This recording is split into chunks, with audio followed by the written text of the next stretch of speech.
almost everybody right now has an uncomfortably high percentage likelihood of going viral if they post every day. But there is a second part, the monetization.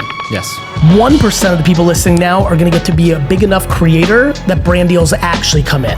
99% can build a tech stack that can make them between 7 and 70,000 in a year. Yeah, it's all about just finding your people. That's just what it is, right? Every human being on earth should use Stan. Everybody should use social for this reason, and everyone should have the tech stack to be prepared, because the viral moment right now does not monetize. The guest I have today is a young gentleman. I don't know how much of a gentleman, but we'll figure that part out. A young man, for sure, at least, that I've gotten to know over the last half a year, and has built a really interesting company in a place that I have a lot of passion for.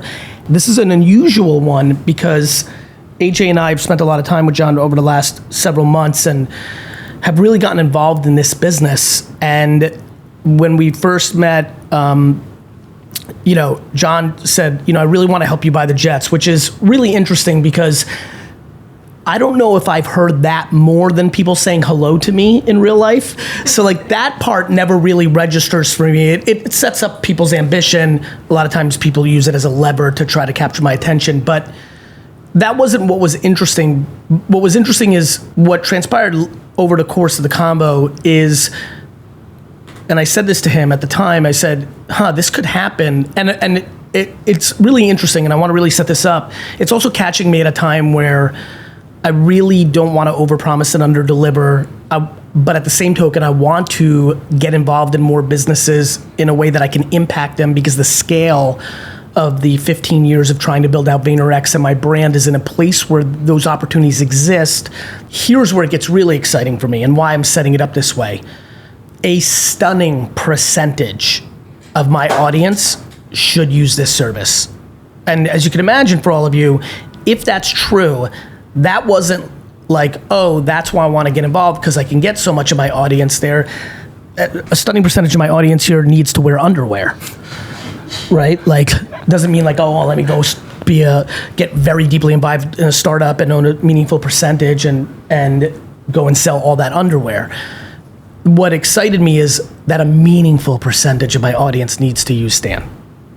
Like that, it has been built, this stack, and I'm gonna let John get a lot of the floor over this podcast, at a cost structure that feels incredibly obvious to me. And as we kept digging, and then more importantly, when I look behind myself, if you're listening, and especially if you're a follower, I always point to my stock certificates about Facebook, Twitter, Tumblr. I try to make this very clear to people. All three of those companies were not a deck and an idea. I did not angel invest in those companies. They were further along and they were obvious. And I think there's an element to Stan in that category as well. This is not John meeting me and being like, hey Gary, I grew up on your content. I'm this well-educated kid and I have this very good idea. And I would meet, and now that I've gotten to know him, I would have met him and I would have been like, oh, this kid's fucking got that thing in the stomach. But to be frank, over the course of 15 years, that kid has lost plenty of times too, as much as the kids I make fun of that are Ivy League, he's both. But anyway, the company's far along, which allows me to understand how many people are already getting benefit from it. And this is like the most fun part, the GaryVee brand, the Vaynerx machine, where me and AJ are in our careers, the infrastructure, Victoria, like all the things that are happening in my world are culminating. And I guess it's a big opening rant to say, even though I started this podcast with making it potentially obvious that Stan is an anomaly, I actually think Stan in a lot of ways for my next 20 years could be the preview. This is very important to me, and I want to put a lot of effort and oomph behind trying to help John and some of the other great people that are getting involved in this business to build a meaningful business, because if I can prove it to myself, then I can learn from this next 36 to 48 months and what impact I and the Vaynerx machine and the broader GaryVee ecosystem can do to this business. It'll give me the confidence to do it again. And again, I'm making this podcast for my entire audience. There's a lot of you that are in different parts of your career where you feel like you can create opportunity for yourself because of what you've already built. I thoughtfully at some point, not day one, I don't want to rewrite history, but somewhere pretty early on, I realized Vaynerx can be the operating system to everything I do for the rest of my life. GaryVee can be the operating system, the personal brand for everything. This is the most meaningful attempt I'm going to take at that. And so I'm really excited. I want to be that was really fun for me to do. I don't do a lot of content like this. That was really fun. I think that sets up the rest of this conversation. And I'm sure all of you are like very tired of me ranting on one breath right now and are probably curious to get to know John a little bit and understand why I feel this way, what's going on, what is Stan, and that's where you are, my friend. Lovely. Well, Gary, what I'd summarize for your audience is the mission of Stan is really simple. Is to empower anyone to work for themselves. And literally what that is, because you're saying a significant portion of your audience could benefit from Stan, and I wholeheartedly believe that, is Stan is everything you need to start a business. It's the simplest and easiest way. So whether you need a website, you need to host a course, you need to host a community, charge a subscription, charge for a service, build your online business, Stan does all of that for just $29 per month. And the reason why we exist is because I started out on this journey inspired by you way back in the day, just a kid posting on TikTok, really cringy dance videos, and realized that I loved it. Are you good at dancing? I'm awful at dancing. Okay, got it. But it doesn't matter because it's about trying and getting past your emotional insecurities. But did you do the dance videos because you thought that would get you viral because we were in that era? Exactly. It was like peak COVID where we were all locked in, like doom scrolling TikTok. But I was dancing specifically with an intention, which was, once again, it's a GaryVee mantra of give, give, give. I was watching all these folks create content. I was like, what's some sort of value I could add in this world? And for me, that was my story as immigrant kid, single mom, grew up in the South, did all the things. Where? I don't remember that. North Carolina. North Carolina. What town? Charlotte, just north of Charlotte, right? So, but not Charlotte, the greater Charlotte area? Greater Charlotte suburbs. What's the name of it? I want to give this Cornelius, town, North Carolina. Yeah, I want to give it a big somebody right now just yelled. Really? Yeah, because somebody's listening from there. They're walking their dog like, yo, what's up? Let's North make Carolina sure Pride, man, 704. By the way, can this also be an important moment in human society? Can we no longer talk about the big city? Like when people are like, I'm from Buffalo, I'm like, no, you're not. Because first of all, fuck Buffalo. I hate the Bills. But you're like from 12 minutes outside of Buffalo in some random named town. And we need to start giving these little tiny towns more love. So that was a good moment for me. I'm glad we had that moment. Keep going. Well, shout out Cornelius, North Carolina. Yeah, Cornelius. Stand the fuck up, Cornelius. Stand the fuck up, 704. Yes. But I grew up in a place where like we didn't have much, and very candidly. By the way, I apologize. I don't want to do this. I want to give you a room, but I'm definitely clipping that and running it against the town. Heck yeah. I really like back to like targeted ads. We're running that. So I love that. Well, I mean, I grew up in a place like if you know anything about Cornelius or Charlotte, North Carolina, at the time in the early 2000s, like no one looked like me. Right. Yeah, and so the reason that matters in this story is just because we're all in society told to fit in some way. Yeah. And so for me as an Asian American kid in the South, everything in my life, whether it was my mom culturally and the pressures we had there to perform or just broader society, like to fit in and quote unquote be accepted, you had to do a certain path. Right. So I went to undergrad. I took on student loans. I then thought I was the biggest shot ever. I was here in New York because I cold called my way to a job at Goldman Sachs in investment banking, like from nothing. Point being is I thought I had made it, right? I had done the path. And admittedly, hopefully not too many people here are in finance and a 12 to 12 job in finance right now. But you get there, you think you're hot shit, and you realize like, well, especially Goldman. Yes. You're like on the fucking Yankees. You're on like, that's exactly. like big stuff, especially. And by the way, when I just heard that, I'm like, makes sense because the Goldman kids that really become the ones that run the whole shit are not the ones that are like the Excel, like the math. They're always the kid that cold called their way in and probably didn't belong there. And that's why kudos to Goldman and other places. They know that they need 5% of the people that are just like burning down the place to get in. And they kiss a lot of frogs. I do the same thing. Like for all the people that have worked out for me, for every D-Rock or Andy or like all the huckster kids that walked in or random tweet or whatever, 80% are actually disasters. I always make fun of my team because when I'm like, hey, I met this kid outside, you have to interview him, like literally outside.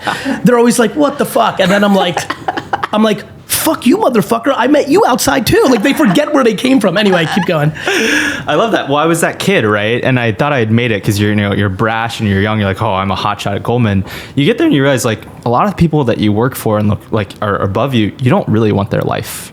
Right? They're working 24/7. They're not close to their family. In fact, they're yelling at their spouse on the phone right next to you. And you're like, well, I'm just trying to get edits on a deck. all that to be said is I'd done the conventional path, and that's the context in which I started consuming your content. It was the depths of COVID, and I was doom scrolling, and I was like, I don't want to go back to corporate. So this creator economy thing is really interesting. So in COVID, real quick, just for context, you were still at Goldman. I was at Stanford Business School at the time. Got it. So I had gone off because I'd done the golden path. Right. I was like, oh, at Goldman, like, oh, I'm so miserable here. I just need a better job. So I went to do an even better job at a top VC firm in SF. Yep. That was like the dream as a kid, right? And then I went for Stanford Business. That is like my mom's American immigrant dream manifest. 100%. Point being, I did all the stamps of approval. Like, did she have a Stanford sticker on her car? I mean, like, truly, she's still so upset at me to this day for not graduating. Yeah, of course. I'm like, Mom, I got in. That's the thing that matters. You're like, Mom, Stan's like a real company. She's like, I don't give a fuck, you she asshole. Still doesn't understand what I do, but she's like, I want you to get that grad school degree. But it was in that moment I was like, what kind of value could I add to this world? And so I started making cheesy dance videos, but in the context of career coaching, specifically, how do you, as an underrepresented kid, get your first dream job? Because that was just my story. And so it was real to you. Yes. And you knew that there was a lot of kids that looked like you or in cultures similar, Indian, Eastern European, whatever it would be, that were feeling that same pressure, and that fucking, on a bad day, 50% of them were dying inside. Yes. I always say, like, for the doctor, lawyer, engineer crew, India, Asia, Eastern Europe, like that, where it's Nigeria, that real culture. Yeah. On a good day, can only be 50% that are actually like, oh, I love this. I love being a doctor. I love being a lawyer, which is amazing. But on a good day, it's 50%, which means literally 50% of the people that are being pressured in that immigrant culture that puts that on a pedestal. Because there's different immigrant cultures that are more entrepreneurial or more, into music and the arts. But the cultures that really push the lawyer, doctor, engineer thing, Ivy League school, that whole thing, 50% of those fucking kids are dying inside. Yeah. And we're seeing them now take an alternative path because of Stan, right? Because we're all realizing, and this is what you've been preaching like almost 15 years too early. You've just been on the trend since 2010. And even earlier is like, we're all realizing there's a different path. Because there's optionality. Yes. What I understood in 2000, when I wrote Crush It, what I understood was like this internet thing creates actual optionality. Yes. No internet, forget about AI and social media, no internet, no options. It created unlimited inventory. In a real estate term, it created unlimited real estate to build. Yes. Unlimited. Yes. And that changed everything. Yes. And so that's the context in which I found myself, which was like, I was making content about how to get your first dream job, which was just like, I got thousands of comments basically saying, dude, this is so helpful. I got my first like networking out of this. I like got over my fear to cold email, whatever it was.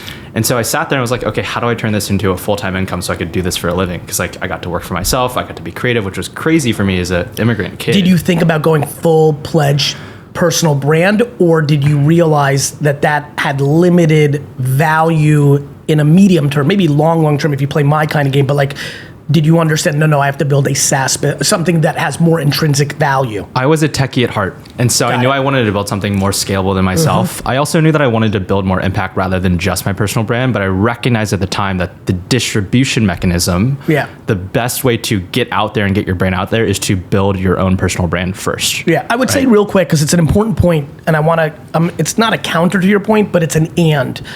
I just want everyone to know that, like, I'm on the record that I believe Gandhi and Martin Luther King had a lot of impact.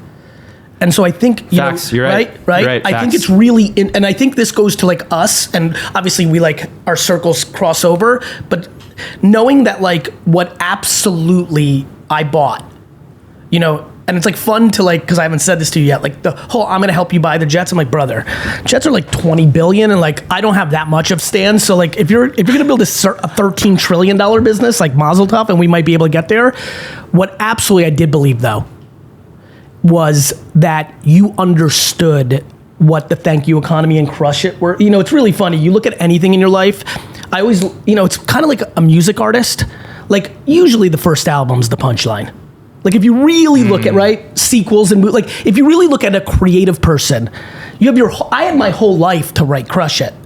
I had 24 months to write the thank you economy after that, right? It's like, I think that what was very clear to me was when I think about Crush It plus thank you economy and what that means to people, I did believe why you and I are sitting here right now, and I've met a lot of people obviously in my career, I did believe it was in your stomach. The combination of crush it and thank you economy. Yeah. I think you're very articulate, and like, even when you communicate to me, I'm like, I don't think you're doing it on purpose. I can feel when where you're subconsciously talking to me on things you think I will like. And that doesn't bother me because I actually think it comes from a very good place, but I get much more excited about the reason we're here, which is I think I always say this, humans are animals and we forget that. Just like animals, you can smell your own. For anybody who has a dog, have you ever seen a dog walk by another dog? It's like a different game. It's like their own. We have that too, and we don't talk about that enough. In my time with you, your inherent DNA, forget about you being affected by consuming my content or anyone else, in you is the combination of crush it and the thank you economy, and that's why I'm here. Cool. Straight up. I love that. I wouldn't advise that investing thesis to most people, but combined with the data, I'm like, wow, that's cool. Yeah, and so I guess where I'm going is like self-awareness, everyone. This goes to like who he is, but that's why I wanted to just jump in. Building something scalable and impact comes absolutely in the form of Jeff Bezos or Mark Zuckerberg or whoever, and it also comes in the form of Gandhi and MLK. And I think the biggest game for all of you, especially if you all go down this Stan journey, it was funny when he rattled off. I was listening when he rattled off all those things. I was like, I wonder what someone's listening right now is like. Fuck, I need website and email, or I need like that Swiss Army knife that Stan creates that you've done, especially at the cost structure. That's what excites me because it's actually, we're getting to the punchline here. Everybody who's listening needs something. None of them are the same, and the combos are not the same, right? The entrepreneur that's listening right now is like winning on their website or doesn't even believe in website, and that's very easy to not believe in it. I always laugh when I'm like, Gary, you don't believe in website. I'm like, have you ever seen my website? But I very much believe in website. And by the way, with SEO going to chatbots, like shit's about to get very interesting in that world. But nonetheless, I think that people being self-aware, are they a John or a Gary right now if they're listening, right? Like, it's okay to go all in on personal brand. It's okay to go all in on technology. And I think to the opening rant, I think people are going to get blended all the way in, right? Yep. So keep going. Yeah. I mean, in that you just alluded to why Stan has been so successful so far. It's like my immigrant roots manifest as a price point, which is I grew up going to Costco with my mom and like, man, I fucking love like a bulk deal and lots of toilet paper. But point being is, I studied as computer science back in the day as a kid. I was like a very mediocre programmer, but I started trying to MacGyver together like a website that was like $30 a month, and then a course hosting platform that would charge you like $200 for like courses, and then a community for my community and subscription, and then I needed to send invoices, and I was spending like $400 a month just to get started, which is just completely inaccessible for anyone. And so I was like, fuck it, I know how to, like, I can just build all of this in like a couple of months. And so I did. That was the first version of Stan, was I built it for my own account. And I was like, why are we charging for bits in a cloud? When you said you were building for yourself, did you know that when you started building it, you knew this was the thing you wanted to build? Yes. Okay, got it. I knew it. Did you name it right away? I thought about the name for a couple weeks, and I immediately thought Stan, right? Because why I love the name Stan is because it stands for super fan, right? It's the original Eminem song. Now Gen Z has co-opted the term. And so Stan is like how we want to show up for all of our entrepreneurs and creators. It's like, we want to be your super fan and support you through the journey. But by the way, if you're 16 and you've never listened to the song, which is like actually much more real than a lot of us in this room would like to admit, that a lot of kids have not listened to this yet, you really need to listen to it. It is one of the most creative songs of all time. I really believe that. Wow. That song really, this was long before I even had an audience or whatever. It was just like, the voice changeover has always been my favorite when hip hop has done that, and the way he does it in that song, I think, is just like legendary. Yeah. Then you get the term and the legacy of it. But yeah, I knew so deeply in my heart that this was a pain point I had, and therefore would be helpful for everyone else, because I knew that on a macro basis, everyone was just the feelings that I was having doing that job, the creativity, the inspiration that I was feeling, I just knew that like this was the manifestation of like Maslow's hierarchy of needs, right? And if I could figure out how to pay my bills, I was already generating community, I was already generating belonging, I was already generating meaning, and I was going to generate financial freedom through this as well. And so I just knew in my heart of hearts that like, number one, I desperately needed this service because I wasn't going to pay $500 a month, and more importantly, waste hours trying to figure out all these different clunky softwares when I knew I could build something way simpler for way cheaper, and I knew that millions of other people one day would want to use this. And so that's how Stan got started. And, now we're helping 75,000 creators make over $300 million, which is crazy to think about. Like, we'll be at $1 billion soon, just with how things are going exponentially. And it's just been really, really cool to see like all of the stories of people like Let's me. actually go into that chapter of this podcast. Let's go into, for instance. Sure. I think the best way a lot of people learn is in this format. So we're setting this up. For instance. Sure. Give me success stories that you're seeing on the platform, either specifically or knowing that there's 6 pharmacists doing X. Yeah. Tell me the story of like, so you're a so let's play a rapid fire for instance. For instance, if you're listening right now and you are. For instance, I can prove to you whatever your background is and whatever you look like, wherever you come from, I can guarantee you have a success story on Stan. So I'll just rattle off a bunch. I talked to this kid once, 18 years old. If you're a young kid, his name's Stone Fredrickson. He emailed me before at 17 because he couldn't set up a Stan account because he wasn't legally allowed to set up a Stripe bank account.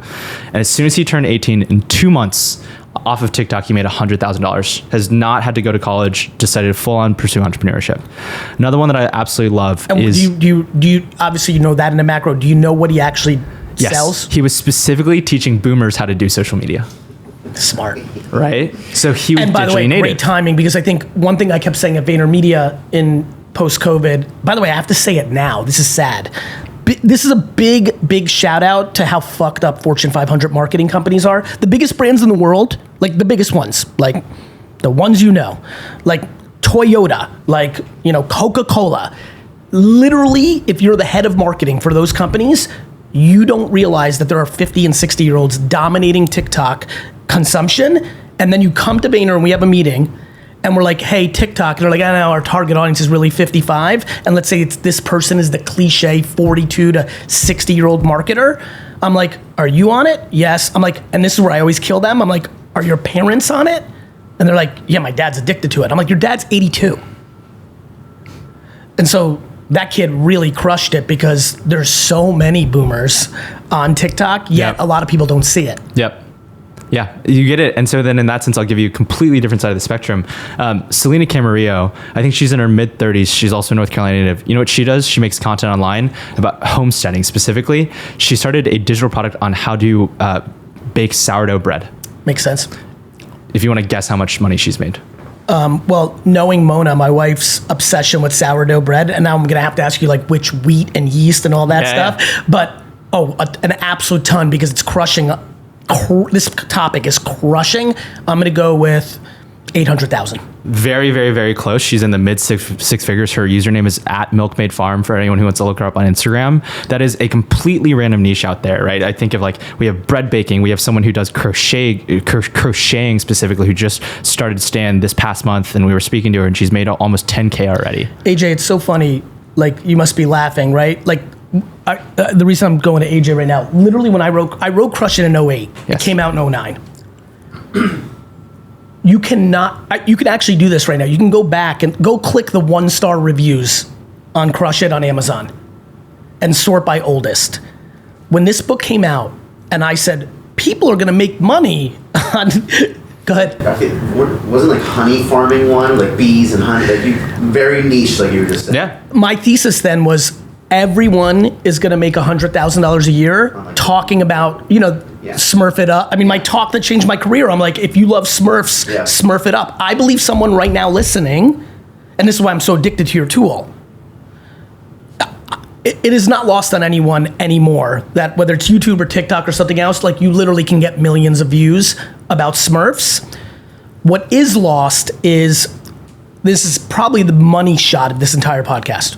So, almost everybody right now has a uncomfortably high percentage likelihood of going viral if they post every day.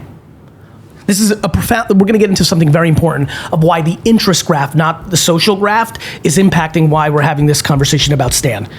I'm gonna go nice and slow. Almost everyone who's listening, if you post something random every day, I'm talking about very random, like you have something stuck in your teeth, you grab a toothpick, you're now on this, I'm gonna post something random. Actually, I might create a challenge right now called the 365-day-a-year random post challenge, where you have to post something random every day on TikTok and Instagram. I'll just stay there, but YouTube Shorts, please, Facebook, please. But just knowing how those two algos work, especially TikTok, that if you post something random, similar to, and this is going to hit with my audience, when I just decided to post that I fuck with blueberries and nobody can eat them like me, and it became my most viewed post.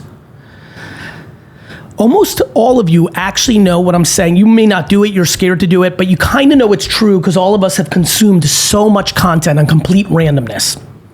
I'm aware that most of you are not creative enough yet to wake up every day and just do something random, but I'm telling you, I'm talking about like which shampoo you've used for 14 years in a row, why you stubbed your toe today, like just random. I believe that if you do that, and I get this DM 1,000 times a month, Gary, I just had my first viral post. What do I do? How do I make money? Right? Gary, I just got a post. I normally get 50 views. I just got a post that got 2 million. How do I make money now? I believe the answer is being in front with a Stan-like situation where you're prepared for the moment. Correct. So like let's play it out. This is why I'm excited that we've allocated a lot of time for this podcast. I'm going to go, I don't feel rushed, which is what fucks me up on podcasts. You're a person and you take this challenge that we're making up on the spot right now. By the way, John and I have been thinking about 100 different things to do, and like literally this is improv, cliche, like yesterday, do it live. This is like really smart, and I'm getting excited in real time. You were gonna post something random every day. Now, you have to have a stand store because you have to act quick. Let me explain what happens in real life. You post about pumpkin picking, it hits. It gets 3 million views. You're gonna see it. You're gonna know something's happening. If you're already set up with infrastructure when people land on your account and you have a URL in your profile to send them somewhere, and you're gonna have to help me here, John, because I'm far along on your product, but not far. I'm gonna paint a picture. Tell me how right I am or what they would have to do. Sure. Play tennis with me here as Wimbledon's going on.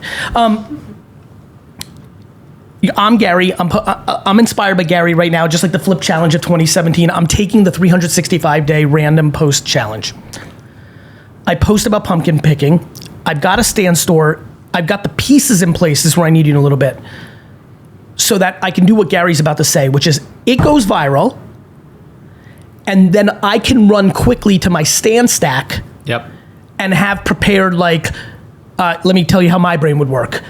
A $9 a month newsletter or offering or course on how to do a monthly activity with your children, right? Because my brain would go to, okay, everyone's obsessed with this pumpkin picking thing I did.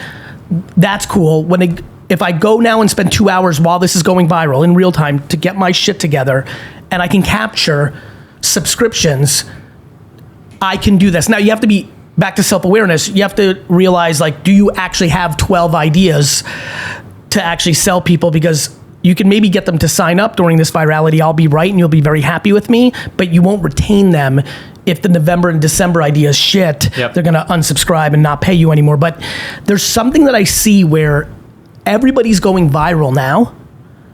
All of them have no idea what to do with it. Yep. They start going into, how do I get brand deals? How do I get this? What I saw in your product and what I think is real is this tech infrastructure. These tools can allow them to monetize even that viral post if they move in real time. Thoughts? Correct. The caveats I would give you if you're Please. Worried about we're wordsmithing it. if you're worried about random posts, what should I post really randomly? The first thing I tell you is find your ikigai, which is that Venn diagram, the center between what you're really passionate about, what you could talk about for free for the rest of your life, and then also what you're really good at. Because in this context, the pumpkin picking, you picked out the larger theme. So for example, we actually literally have probably a couple dozen different parents who've crossed over 10K just teaching other parents about how to, for example, live a phone-free life with your kids. By the way, 10K total, 10K a month. I want to get your context. At least 10K total. Perfect. And By the way, could be, this is where I'm jumping in, because the other thesis I had with Crush It was okay, you can laugh at me and make fun of me. This is what I was talking about with the 1 star. But hey, asking you, American, by the way, you got to remember what time it was in 2008. The economy had collapsed, 2009, the economy collapsed.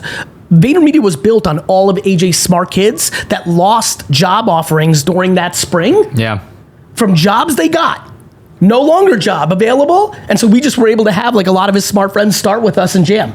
Marcus, the guy who runs VaynerMedia International, who's been AJ's friend since first grade, 100,000 million% if the economy did not collapse in 2009, would have never worked here. 1,000% right. He lost his finance job. And he's like, I'll intern for the fun. They were just fucking kids. They're like, we'll hang out and post social, fine. You know, the thing that I said a lot, and that's why I want to double click on this, because again, a lot of you are listening and you're like, I can't, yes. right? I cannot stop being a lawyer. I'm going to keep listening to Gary and John. I know what Gary's core thesis is. It sounds like there's a tool now here that maybe can extend Gary's story and make this even more real than Gary talks about, which is why I'm here. But I can't, because I make $380, and here's the big punchline. I make $380 in salary, and I'm living a $420 life. Everybody has a house too big. Everybody has stuff they don't need. Here's what I want everybody to hear, and I'll let you jump back in. For a lot of people listening, the 10K, the reason I just jumped in and I'm ranting, I just want to ask everybody, how many people here who are listening right now, if you made an extra 10K in the year, I'm not even talking a month, that can be deployed against either debt or for a nicer vacation with the family this December than you would have. More Ritz-Carlton, less Holiday Inn. No diss on Holiday Inn. It's a place where I grew stayed. up doing Super 8. I grew up Days Inn. Bro, by the way, Holiday Inn was the first place I stayed when we went to Disney with me, my mom, and sister. I'm passionate about that, bro. And everyone's posting anyway, so why not make 17,000 more? That's why I'm so excited about what you've got. Yeah. Because I know what I'm telling people, but there is a second part, the monetization. Yes. 99.9999999% of people are not going to become Mr. Beast, where the monetization comes from the pennies on the views on the big platforms. 1% of the people listening now are going to get to be a big enough creator that brand deals actually come in. Yes. 99% can build a tech stack. They need to build their own. $29 that can make them between $7,000 and $70,000 in a year. Yeah, and the caveat I'd actually give you That's the punchline of the company. The caveat I'd give you as well on the lawyer accountant piece is I would actually argue many of the lawyers and accountants and dentists who use our platform to drive leads via, let's say, LinkedIn, for example, are probably clearing in many cases more with the client revenue they're booking through their stand store. I got it. So you're taking a little bit of a different tweak. We're now talking about a completely different audience, which is actually both audiences are working. Right. Don't leave your job and become the head of pumpkin picking. You're saying use the tech stack that we've done to take what you're already doing and accelerate it. That's correct. You can take both angles. So some people think of entrepreneurship, especially online, that you have to go 0 to 1. You have to fully quit your job, what have you. No, like you can either see this as a side hustle and like let's say you're a mom or a parent, what have you, and you're busy, you can do this a couple hours a week and start to teach other parents how you stay sane or the fun activities you take your kids on and make 10K in a year. Or you can be a lawyer who's full-time focused on running your own law firm or being a partner in a different law firm. You should still be, no matter what, you should still be building your personal brand. Because you just talked about all the companies in 08 that went down. Like everyone here knows that like the macro environment right now and all the institutions are toppling. Like, do you want to be beholden to a 9 to 5 and someone else like deciding your fate? Or do you want to also be co-investing in yourself in a way where what I know to be true is the people who are building their own personal brand right now, their own personal platform are going to be more resilient over time. Of course, it's an insurance policy. Exactly. And so that's the whole point of Stan is like, we're going to meet you wherever you are.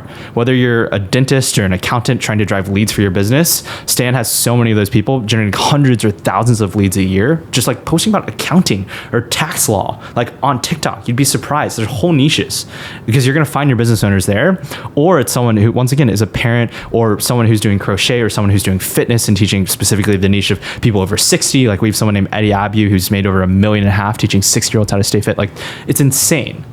So, no, I mean, it's the biggest thesis I have. In fact, a lot of your examples are so in pocket to what I think people know.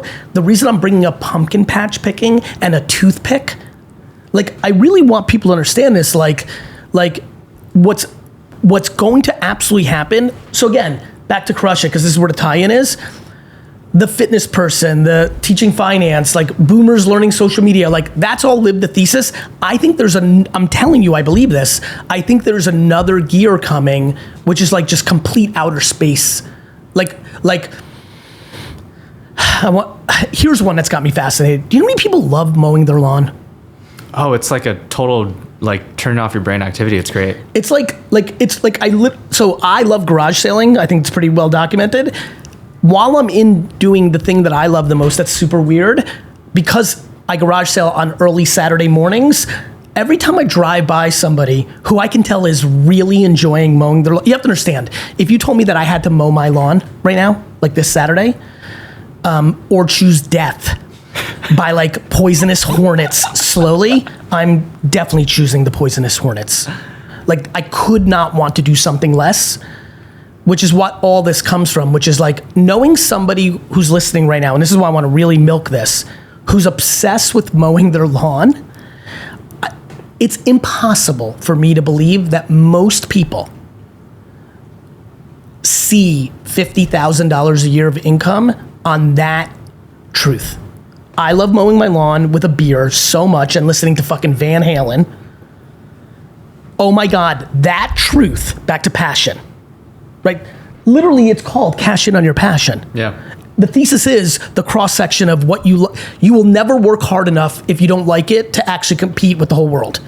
The reason I believe you have to love it is you just can't work hard enough if you're doing it for the money. The reason people quit crypto trading and then cannabis selling and then real estate is they keep chasing the thing the money's in, but they don't like it. And you're competing against people that love the living shit out of it, and they're working 19 hours a day, and you're working 19 minutes. I do not believe anyone right now, John, who's obsessed with mowing their lawn on Saturdays for 3 hours, checking out from their 9 to 5, they hate that, checking out from their family, and I don't want to hear from them even the Saturday morning. This is their place. I don't believe that dude, cliche, plenty of ladies I'm sure live that life as well. I don't think that person is like, this is a $50,000 a year revenue business for me and my family. I do believe the combination of where social media is, where random posts from people who have no followers that can get 8 million views with a tech stack that allows them to have a URL in that TikTok or Instagram when it goes viral, that allows them to capture revenue. I don't believe anyone knows that to be true. Yeah, not enough people. Forget about not enough people. I think fitness, look, you know this, Web 1.0 had fucking people selling courses before social media. Yes. I believe that people know, probably most people listening right now have a friend, acquaintance, relative who is a fitness trainer virtually and selling courses or virtually. They know that to be true. Yes. I do not believe that anybody who's listening right now realizes that their obsession with making puzzles, you know, puzzle pieces, that this Friday night, they're gonna get a glass of wine with their high school friend who's gonna come over, this is their ritual, and they're gonna literally open a fresh box and they're gonna work on this fucking puzzle of a fucking forest. And they're more excited than ever to get the little corner piece, because they're like, all right, here we go. I don't believe those two ladies at 37 years old who have, you know, 2 kids each, who this Friday night is their life, where they pop that bottle of wine, shit on their husbands and kids with each other, and do that fucking puzzle because they met at camp when they were 9 and they did puzzles together. I don't believe those two ladies are sitting there and saying, you know what? As they talk about being concerned about finances, or as your point earlier, one of them says, I think my husband's about to lose his job because of AI. I don't believe those two ladies sit there and say, you know what? If we just take out our phone right now and film whatever the fuck, you know, like random. This is where I'm going. Crush It was purposeful. I'm going into the random economy, but passion. Yes. I don't think they think that one video they film that they post on a TikTok that then gets 13 million views for some unknown reason, and they listen to this podcast and put in the work. And this is why I love this. This was my obsession. The $29 a month to me, most people, almost every person listening can take the risk of paying for it for even 4 months without it being ROI positive, for it to be there if they're posting every day for this moment, so that when they hit and they have a puzzle guide or how you start a puzzle club and it's $8 a month or whatever, you're gonna have to teach me a little bit here. I don't think that's real yet.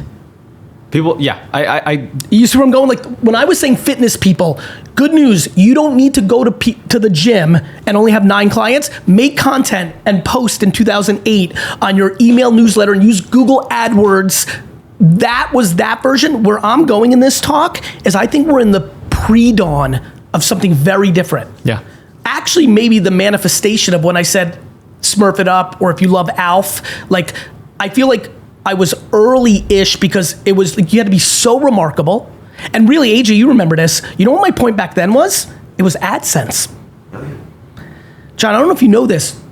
actually, I'm backtracking here a little bit. The reason I believed in what I was saying was back in 2008, pre-social media being scaled, people had websites and you would throw Google AdSense on it. Remember I had that Bape website? Yeah. AJ had a Bape, Bape the clothing brand. AJ had a Bape website. He would post Bape content. You would put the code from Google AdWords, AdSense. So it means ads showed up on your site and you were making what? Like $1,000 a month in college. $1,000 a month back then, prorated with inflation. Plus, there wasn't all the ad revenue in digital marketing that there's now. Yeah.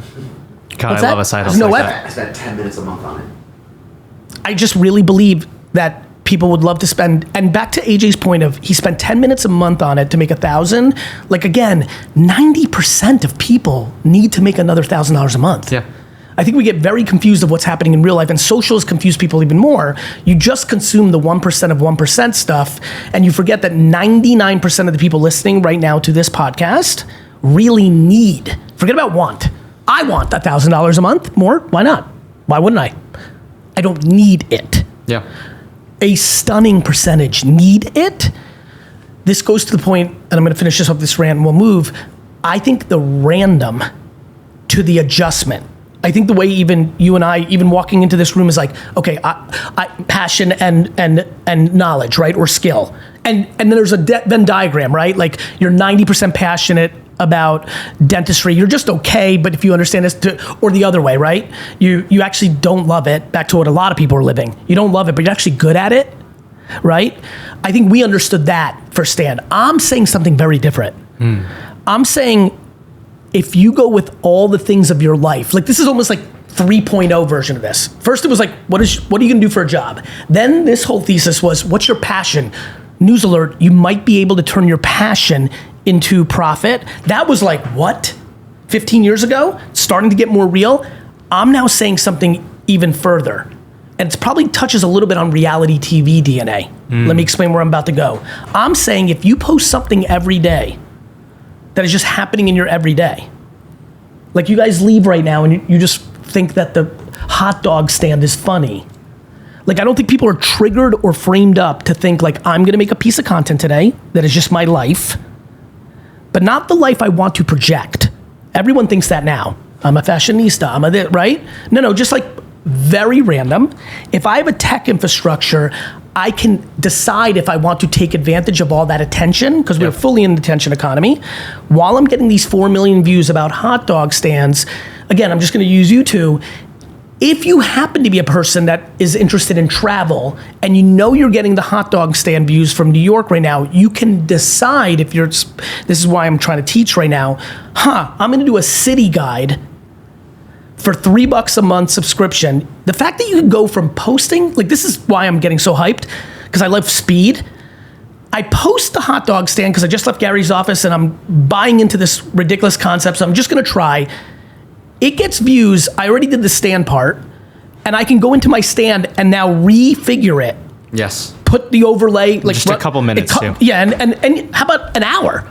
You got 3 hours actually to like really set it up nicely, that I have a $4 a month city guide, and that 13 million views literally leads to $900 a month recurring revenue for you, and it'll decline if you're not good. 900 from the viral, 750 people will drop off. I don't know, there's something there. Yeah. Well, I think the best proof point I can give anyone in their heads right now, if they're still incredulous, is one thing I realized about all of this is we all out there have one niche form of content we love consuming. So for someone out there, it's mowing lawns. For me, it's like this one really specific nerdy game called RuneScape from back in the day that I just like huge. Watch. I still to this day, it's like me and 300,000 other kids from the 2000s. But we all have that one random thing that for some reason just lights us the fuck up and we're super passionate about. And that's by the way, thing. and most people have many. Like as you were talking, I can see AJ over your shoulder, and I was like, what's AJ's? Oh, deep cut wrestling trivia. Like his feed has got like, we know a lot about wrestling, but this is like, he's like, I was older, so I knew more, but now I think he's outflanking me because he's watching all this shit, and he's like, hey, Repo Man, who was his first manager in Calgary? I'm like, I don't know.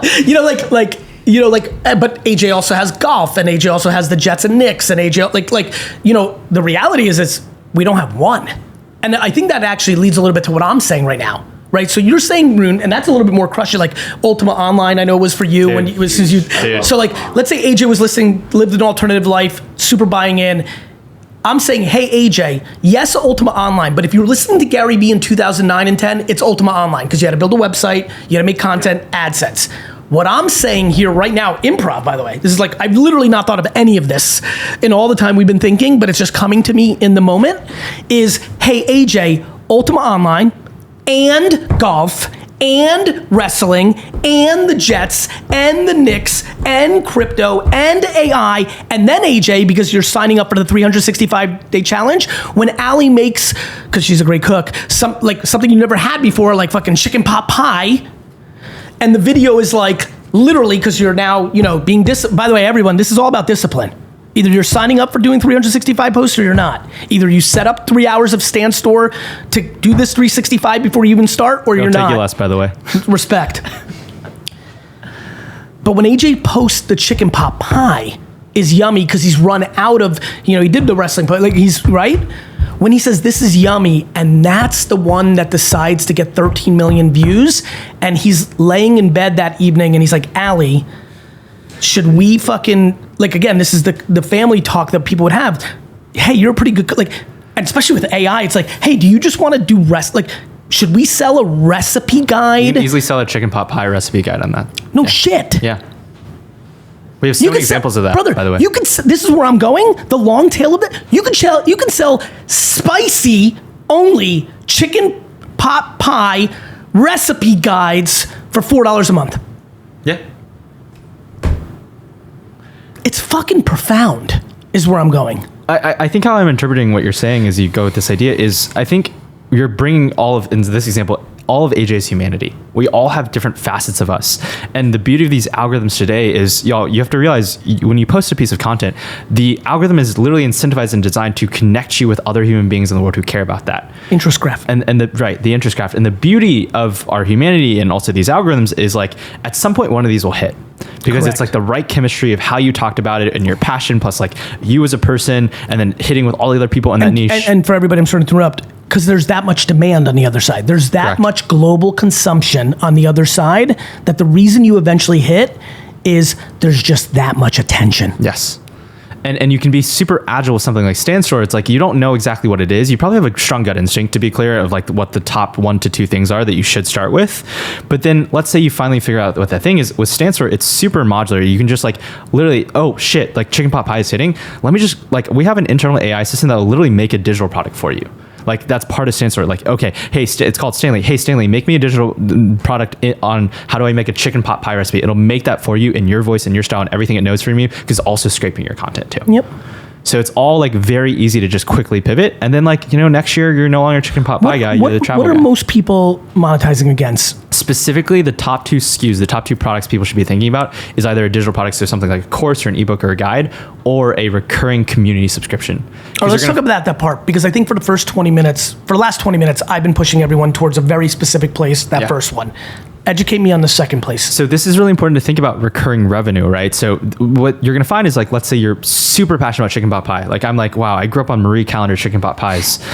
There's at least maybe a couple thousand other people in the world. Like, you remember the days of like niche Facebook groups, like people like really into hand dryers was one that I was on. AJ, which one, what was that? We had a bunch. We had a bunch on this too. This is like, the reason this is so native to me of what you're doing is this is what we were doing in 2009 in a different version and a different scale. Like, this is just a rebirth of where me and AJ were in 2007 and 9. We probably Way had bigger. A dozen Facebook. Flight of the Conchords. That was one. Like, remember that show? It was millions of people in these things. What was the funny one? There was one ridiculous one. Ridiculous one. You're trying to remember? I know it. Oh. 1.2 million people. In a Facebook group. When a group of people walk side by side together on a sidewalk, I want to punch them in the back of the head. That was the name of the group. 1.2 Say it again.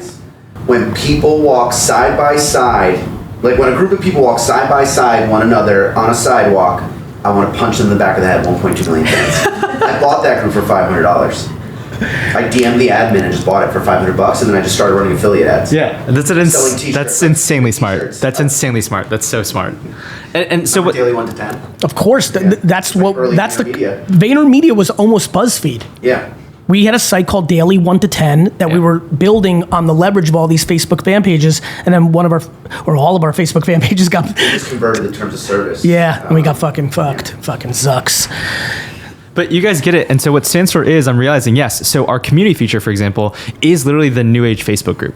So you just create your own Facebook group that you own, by the way, not Facebook. So you own the data, you own the community, all that kind of stuff. You can make it free up front just like that, and then like run affiliates through that, or have an up like a tier over time that's priced higher, what have you, or you can charge up front, but you're just connecting the world of people who want to punch people on the sidewalk, or people who love chicken pot pie. Like there's enough people, the scale, people don't realize the scale, like the hundreds of millions of people, therefore the percentage. And to remind everybody I know what you are all doing right now. So, okay, wait a minute. Let me get this straight, John. I'm going to do a thing called like mowing my lawn on Saturday is the greatest 3 hours of my life group, right? Because that's the content I'm making.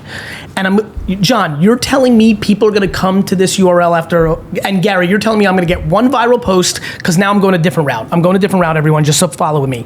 I've decided that I'm not going to do the random Gary challenge. I'm going to do the lawnmower thing. That's what resonated with me because I can actually post that every day, or I can film on my Saturdays enough to post 7 days a week. That's what I'm going to do.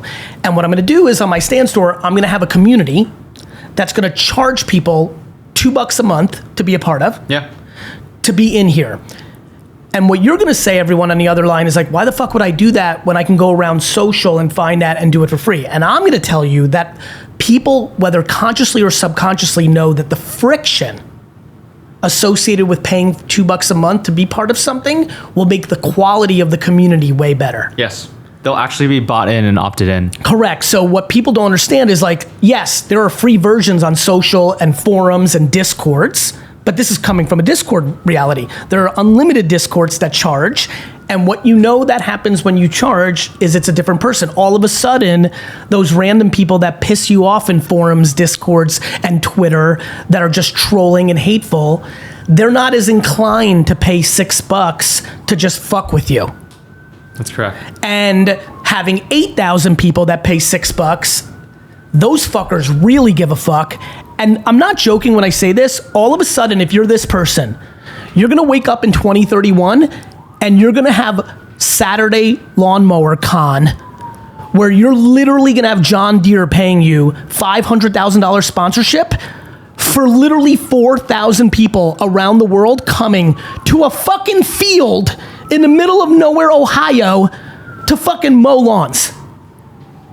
I believe that. I love it. You're literally gonna make $800 a month, $8,000 a month for people that are paying $8 a month to just talk with each other about lawnmowers, and you're gonna learn your entrepreneurial thing, and eventually you're gonna be like, fuck, what can I do on top of this? And you're gonna create a real life event, because Comic-Con had nobody show up to the first one.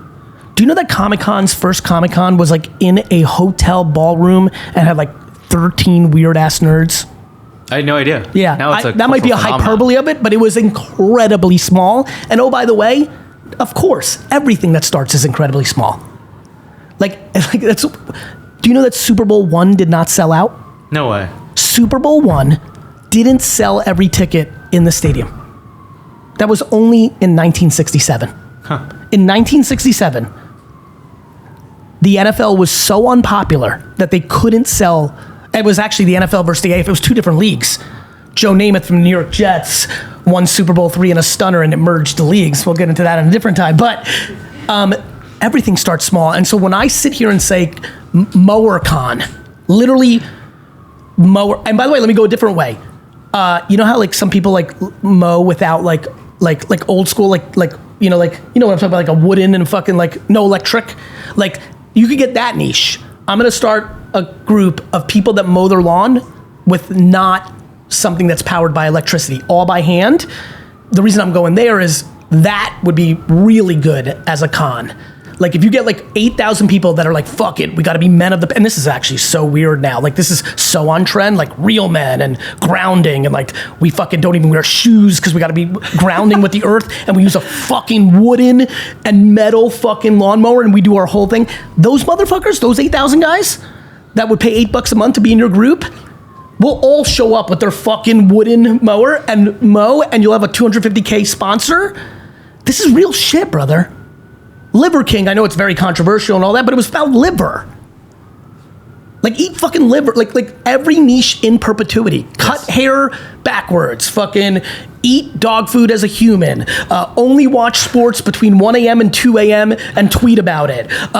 Wearing shirts inside out in perpetuity. That I am going to wear my shirt inside out for the rest of my life, and we all should do that. That leads to 5,000 people paying $5 a month to talk about living different. You got to level it up, right? Yep. We like, first it starts with the funny part that leads to the viral posts, but then it leads to like not living by people's standards, and then that leads to you doing, big shout out to Untuck It, because I knew that kid because he did some wine stuff. So they're like, what about that fucking, like, you start I'm like really cooking right now with gas. Wear your shirt inside out. Yeah, I know. AJ knows me. We're cooked.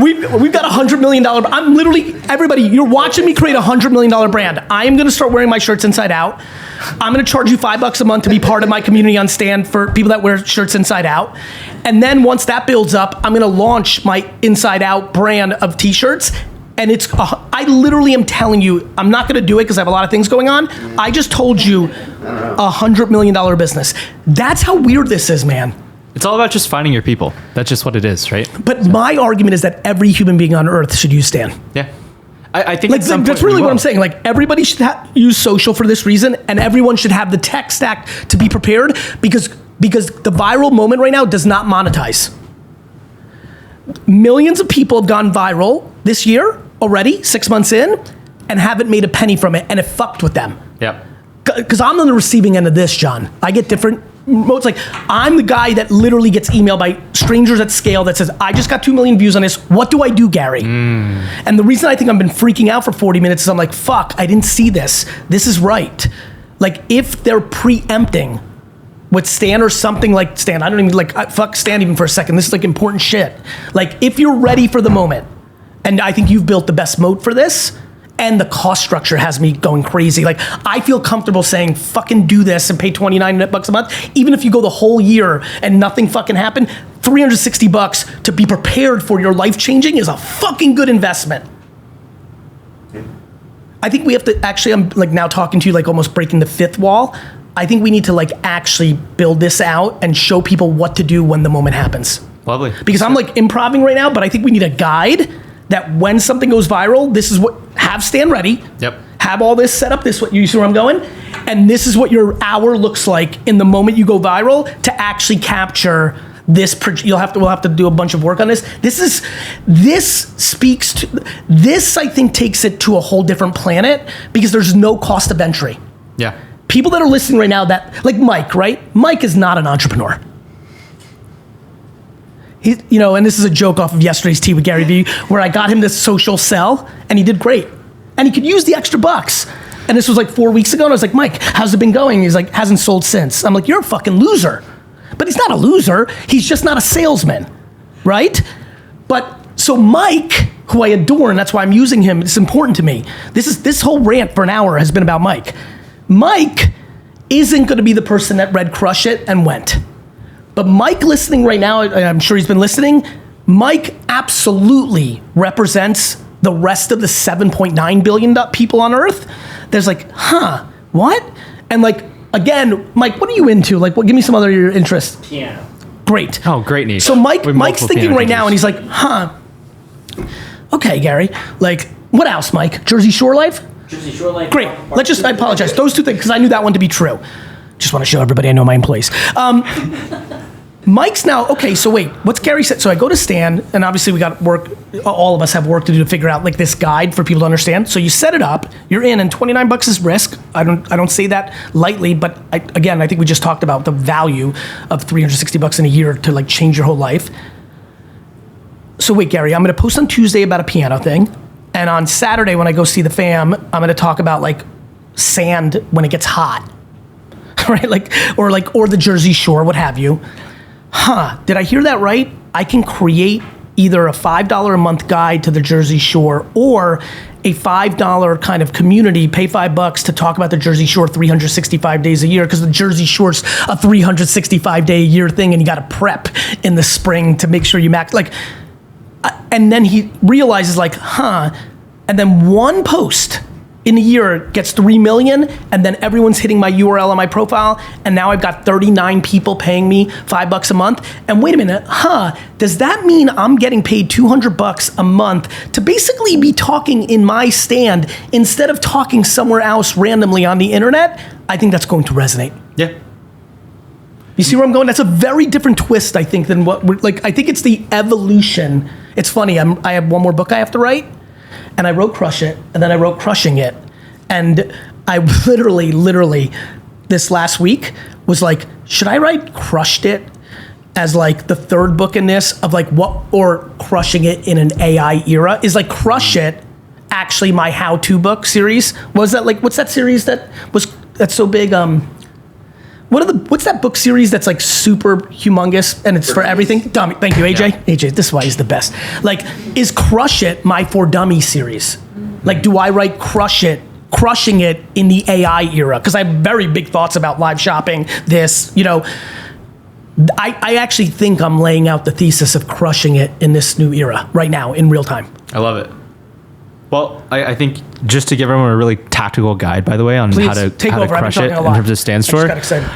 It's actually as simple as you have. We'll give you guys a full what to do when you go viral. This, just so you guys all know, is this is how literally simple it is. So you sign up for your stand store free trial, by the way, before you even convert into having to pay $29 a month. That's huge. All you have to do. We should have mentioned that earlier. We probably lost half the listeners in my fucking 30-minute rant. All you have to do, let's say you go to the Jersey Shore, Mike, and you go viral just talking about, like, actually the Jersey Shore isn't like that show. It's actually, well, some of it is, but it's also really fucking nice. And here's all my favorite restaurants. Here's all my favorite hotels. And this is like my like itinerary, which, by the way, there's multiple people who like monetize something like that for like $9. All you literally have to do is you go to your stand store, and they're basically, you see stand that store in someone's link in bio, that's when you know they're a real entrepreneur. But all you have to do is just, you have these little blocks like on your little link in bio website. You just add a little block that says like, I want to create a little like Jersey Shore guide. I want to create a digital product. Then you go in, you ask Stanley to be like, hey, like write me a Jersey Shore guide based off of this video I just posted. It'll just do that. You like, you could PDF it. You could turn it into a Canva guide, whatever you want to do. What's your style? You just click upload, you press publish, you set a price, and then you're literally done. That was literally it. No shit. The reason I used Mike is like, I'm being serious. This is not me razzing Mike. I'm also not a million things. Like, I don't put being an entrepreneur or salesman on a pedestal. Obviously, I'm aware it societally has gotten bigger. By the way, I'm the old man in this room. When I was growing up, being an entrepreneur or salesman was looked down on. That was the era of Stanford. And like Stanford, Harvard, Goldman Sachs in 1990 was 10 times more important than it was when you guys were coming up. And it's still massively important. But, you know, so when I joke with Mike right now, it's what I learned in my life is that I'm in a very small group of people. There are very few people on earth that are purebred entrepreneurs. That's why the good ones are so compensated. It's just merit. It's just the reality of the game. What I think I'm getting completely excited about right now is literally when I walked into this room 5 minutes ago, aka an hour or so ago, I thought that this is so cool because the people that listen to me are built for this product.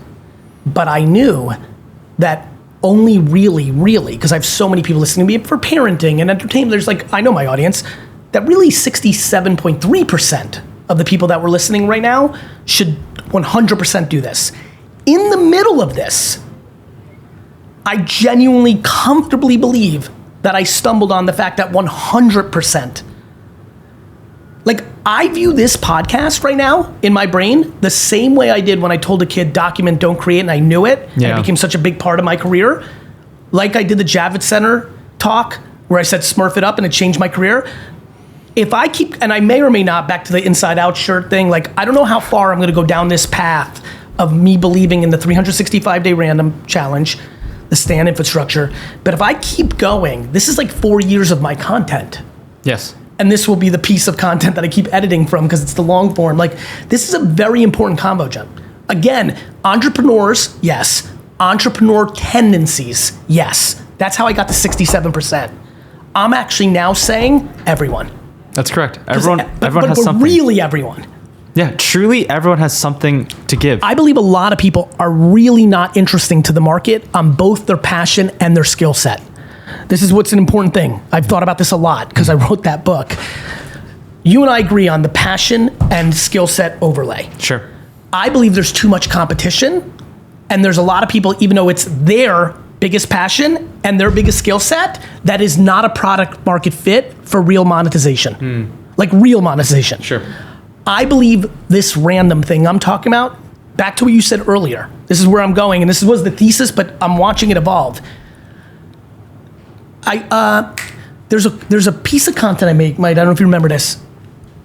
I made a piece of content that said, your niche is you. Yes. You remember that? Sure. Because that's really it. It's that snowflake thing, right? Like the only thing we really all the way have is every piece of us. Yes. I think the combo we're having of the combination of social and Stan actually allows everyone actually a fighting chance to actually monetize that truth. Can I give you an honest pushback and caveat? And maybe it's because I'm cynical and jaded. I have all the data. At Stan, we have all the best creators, most successful entrepreneurs using Stan. So we have all the data on like what works. The pushback I'd give you to really help people think about this more. I would argue you have the middle class and upper middle class, which is the right. Tier, right. So Jimmy, Mr. B should go do his brand deals, but like the most successful entrepreneurs who like own their own brand. That's people like me that grew up upper middle, like became upper middle class. This is the caveat I give you, and so I'm curious how you think through this. So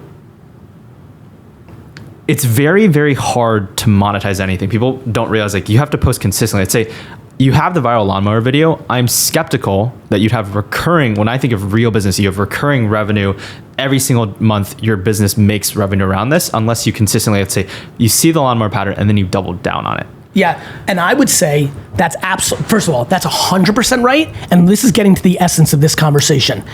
That if you're the motherfucker that really, like if your daily random content is you and your life, to your point, and I'm gonna actually agree with you, if it's like the way I'm thinking about it right now at least, because that's what's so weird about this podcast. Usually when I'm doing a podcast, whether it's mine or I'm a guest, I'm only talking about things that are already formed. Sure. What's happening now is like what I do with AJ at like 11 o'clock at night on a family vacation. We're like bantering right now. So let me. So I'm gonna I apologize. I'm gonna agree with you. Like if I'm just gonna use myself because it's always the easiest thing. If I'm like eating my own dog food, I'm doing the challenge, and today because I do use a toothpick.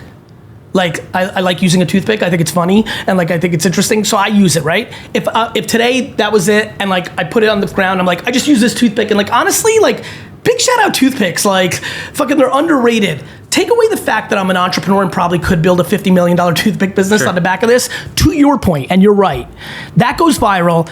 I decided to do a guide, like I'm smart enough to layer it up, and I decided to do a guide to like mouth hygiene, or like I'm not just in toothpick. Your point's right. I'm not going to be able to sustain it where it says. Now, that's what's super weird. Where you really won me over, though, believe it or not, your product is going to counter you. It goes, you can offer anything. No, because it goes back to AJ earlier. AJ, I don't think was inherently passionate about people walking side by side. I know AJ very well. I don't think he wanted to punch people that walk side by side. My point here is when Gary, or anybody who's listening, does the toothpick thing, if the product I'm selling on my Stan store is the community and hang out with people that care about toothpicks at $3 a month, let me just really play it out. So now 1,000 people sign up for that. Sure. I'm shitting my pants.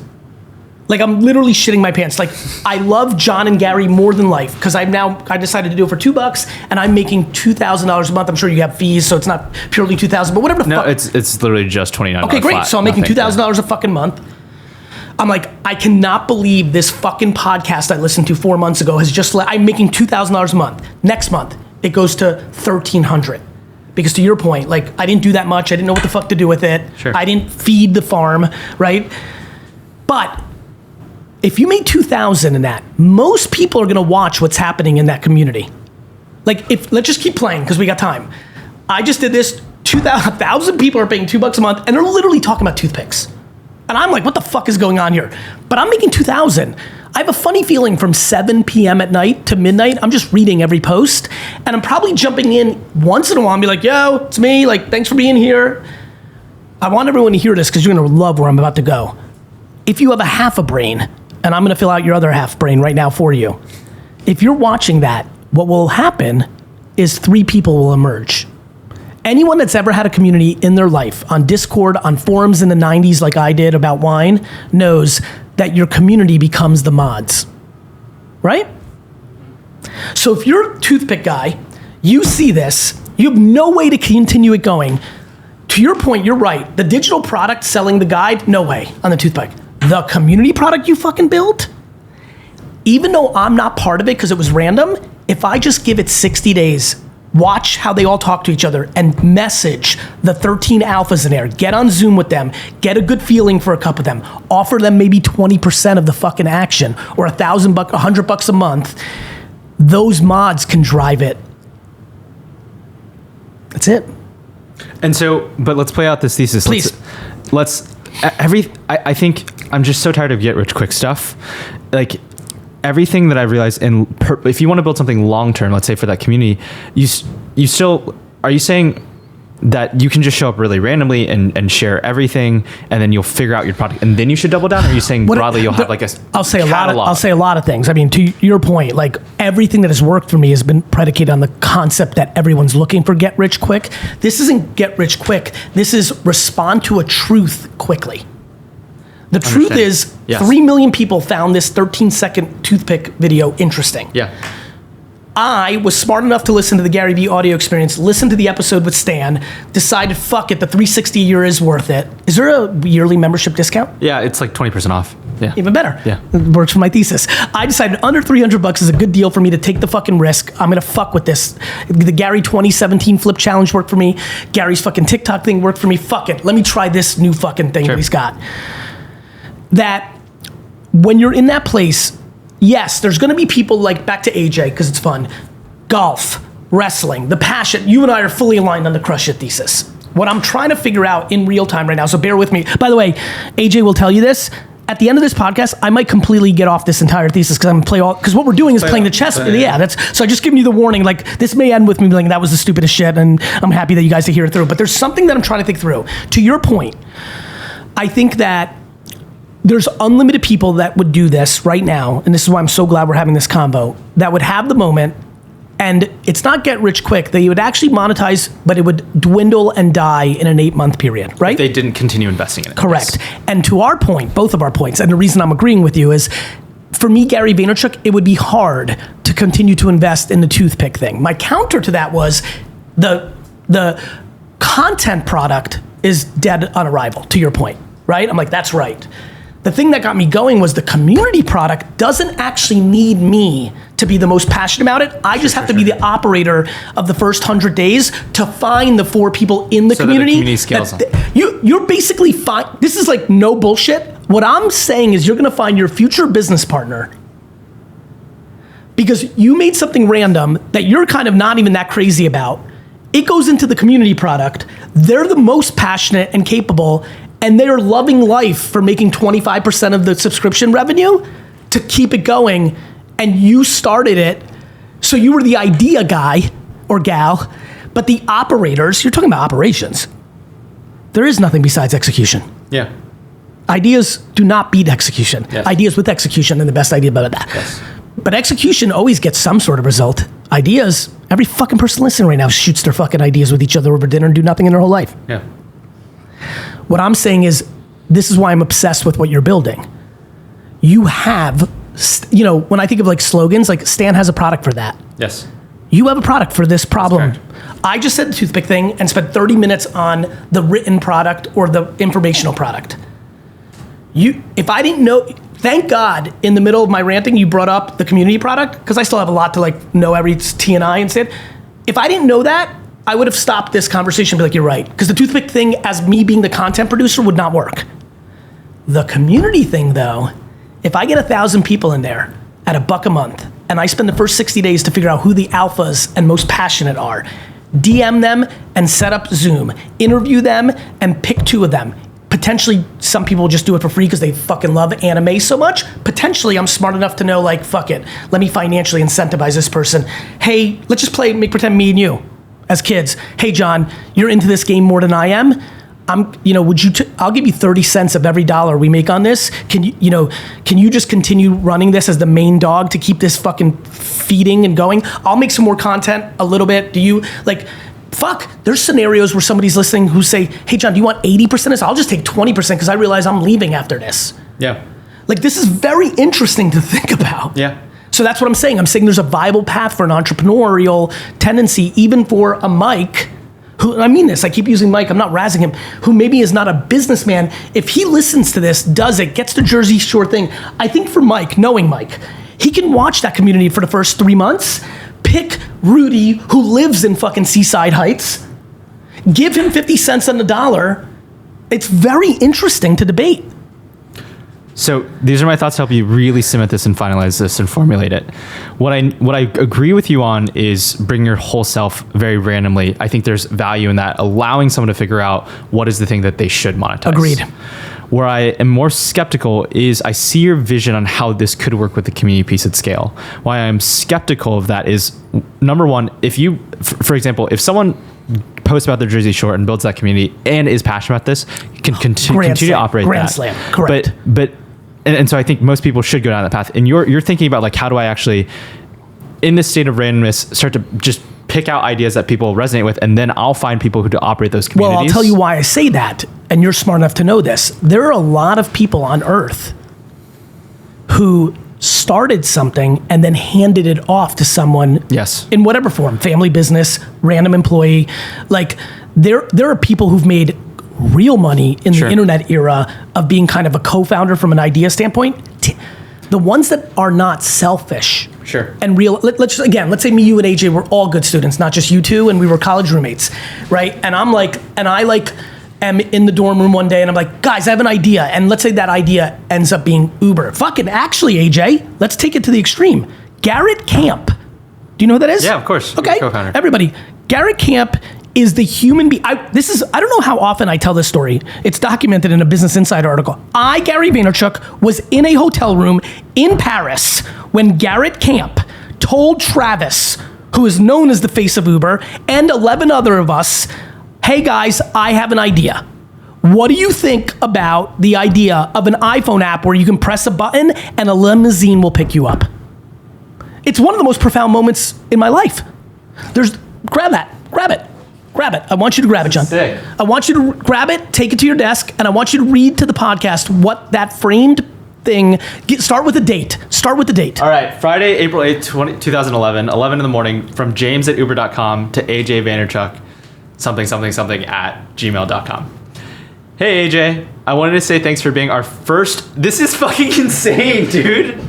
Hey AJ, I wanted to say thanks for being our first ever Uber rider in New York. How was your experience? All right, there's more to that email, but why I just had you do that for effect is how early we were in Uber, right? AJ, my brother, forever, I have literally goosebumps. Like when he's an old man, is like, by the way, now it's self-driving car, like, well, Uber is gonna seem like a fucking horse with a buggy by then, but AJ is literally the first human being, like this, I was literally in the room when Uber was, now Garrett had probably been thinking about it, but it was the first time that Garrett had articulated the idea. In fact, the company was called Uber Cab. In fact, Garrett came up with the idea, Travis got brought into it, and they hired a third person to run it.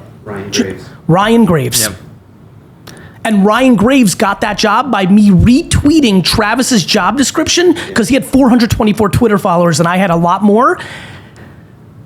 Ryan made billions. Garrett made the most. Garrett never ran anything but the idea. So real quick, then, like just real quick on that. That is Uber, right? He's idea and put a couple things in place and went. I am talking about Mike. I don't think Mike, with his Jersey Shore thing that I'm saying out, is going to make billions of dollars.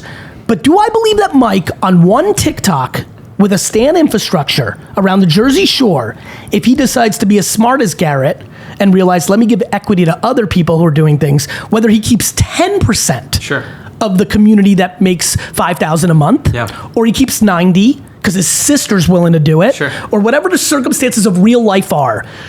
And I can give you many more stories than the Uber one, and I know you know this to be true. People hand off businesses at very different stages. Some people run a pet shop for 30 years, and they give the business to the manager, and they let the manager have 51%, and they go to 49, and they fucking sit in Florida and get a check, and the manager's thrilled because the manager was a fucking kid that dropped out of high school in an era where that was a death sentence, not like today, and is happy. to send 49 cents of the dollar to the original boss because he was grateful for the opportunity. Eventually he'll have resentment because at first you're happy and then 6 years later you're like, wait a minute, he hasn't been around 6 years. Why am I still sending him a check? But do I believe that what we just talked about, which is super interesting, could lead to people who have ideas and are creative to find sustaining revenue if they're good enough to hand it off to the mods that, think about how many mods in Discord and forums were the actual reasons, Reddit, Dig, I was there. They were the actual reasons shit happened. They made no money. They made no you know money how on people Reddit. always make fun of Facebook and Twitter, like they're making all the money, but creators made money. Mods made no fucking money. Yeah. If mods now become business partners, Yeah. to what I'm talking about now, because you can go viral and you can have this stand tech stack and then you can put in the work the first year to find your partners. Because what's happening in my story is I'm just replacing the human that's passionate about the Jersey Shore. And I think that's really right. How about that? So then the skill set to teach people is how to identify those operators and set them up for Yes, success. that's a different thing. That's right. And you know what's so funny? If somebody's ultra smart listening, they're gonna literally what you just said triggered me. Because if I was a kid listening to this podcast because I looked up to GaryVee and I'm interested in John, like I would be like, oh, I'm gonna start courses on how to teach to identify the operators. So everybody who's about to do this with GaryVee is gonna need me. Like, and I'm gonna use, it's like a real meta move, you know? Yeah. That's super smart. That's super smart. I see it. I still, as you continue to formalize this thesis, I fundamentally believe that if someone posts for 365 days, for everyone listening to this, we have all the data on who makes it. There is a singular pattern. There's just one pattern that we can correlate between everyone. It's the actual life lesson is just literally never give up. But the tactical manifestation of this is the people who post every single day, even if you're starting from zero, are the ones who actually make it. Correct. It's just your consistent commitment to driving traffic, to building an audience, learning how to market yourself, and then your stance for, I promise you will make money as a downstream of that. So I fundamentally believe in this challenge from that perspective.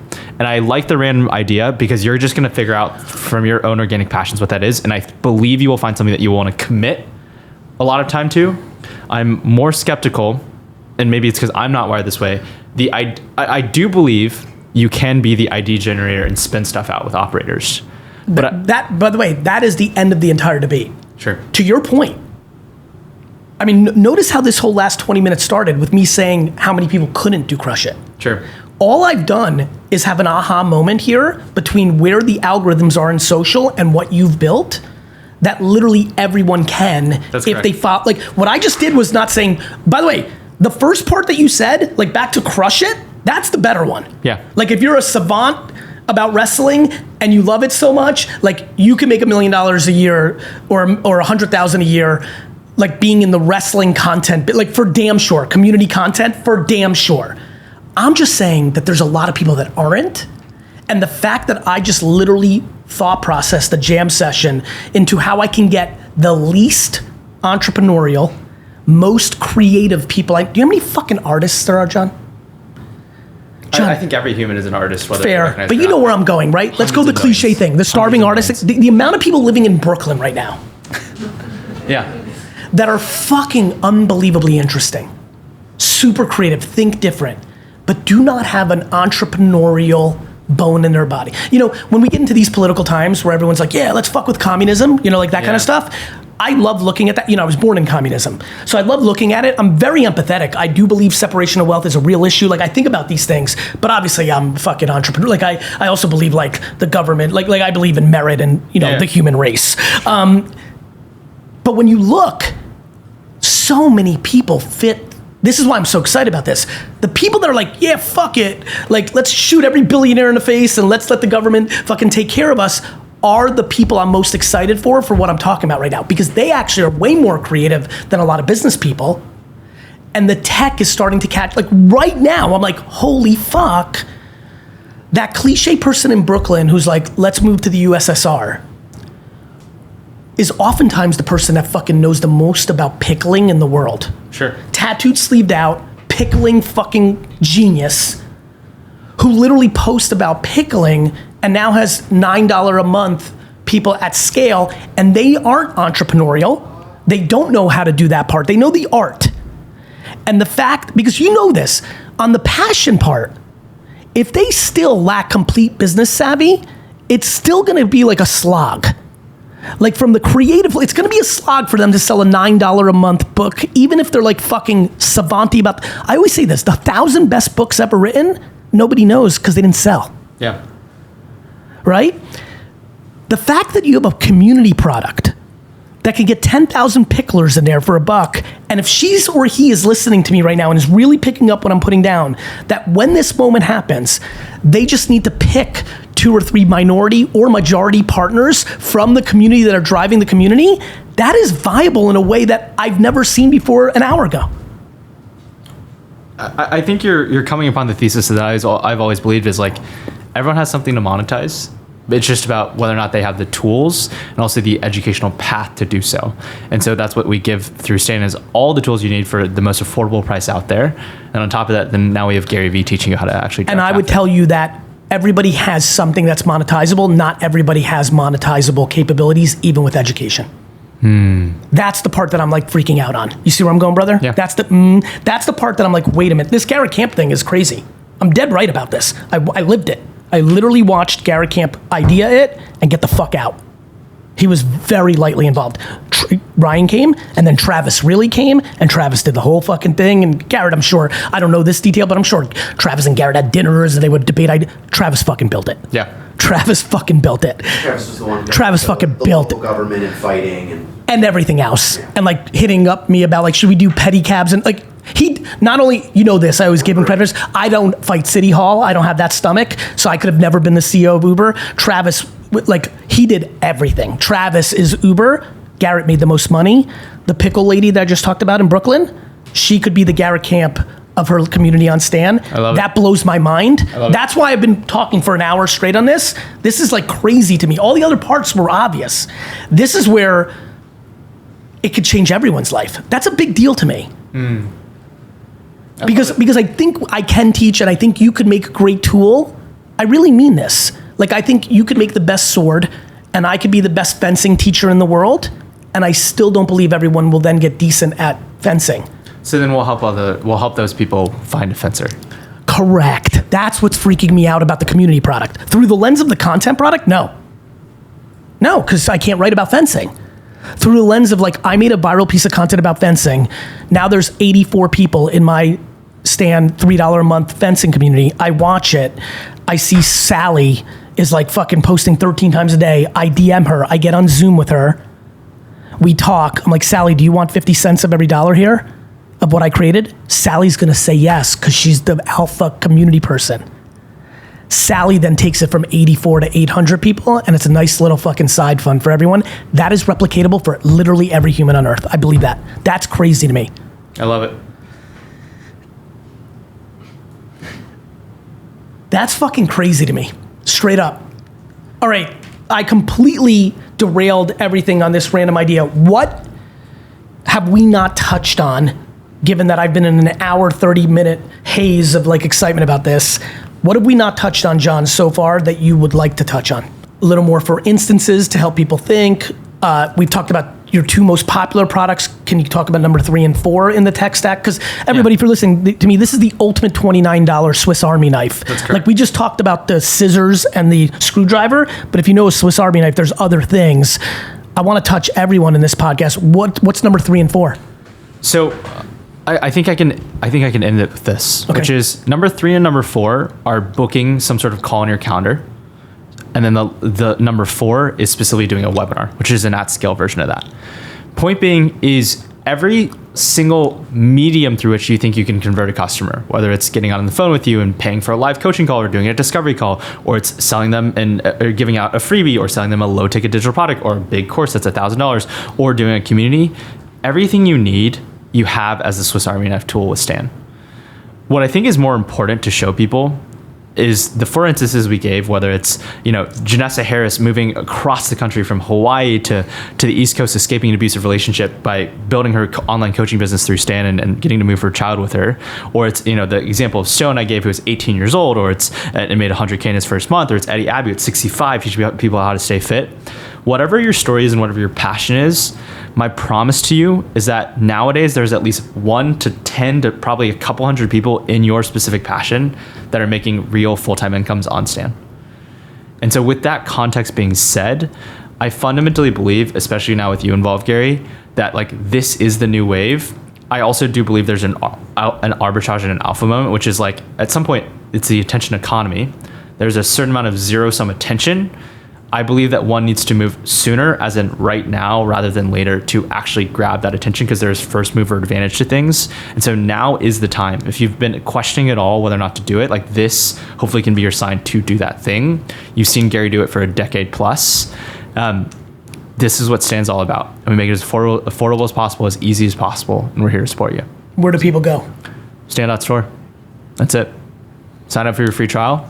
Gary's gonna be doing a lot of stuff with us. So everybody, please, you can tell, so just to give clarity on the bookend, so AJ and I got involved as investors and advisors and again, deeper than that. This is kind of like the first foray into this, so I'm really excited about it. So if you have any questions, hit me up about it. You can, I'm gonna figure out a way to like siphon all my inbounds to this proper people on the Stan team. That's another thing we just made up on the spot. So John, tell me who to send things to. Yeah, we're gonna hang up here now and start having a working session to figure out more things and more challenges and more stuff for the holiday season and new year, new you. I mean, I think for a lot of you are gonna actually stumble on this podcast in November, December. I always think those last 7 or 8 days of the year, people are like thinking about like, 2026. Like, am I happy about it or am I devastated about it? And so a lot of stuff to come, but John, thank you so much. thank you, Gary. Let's build.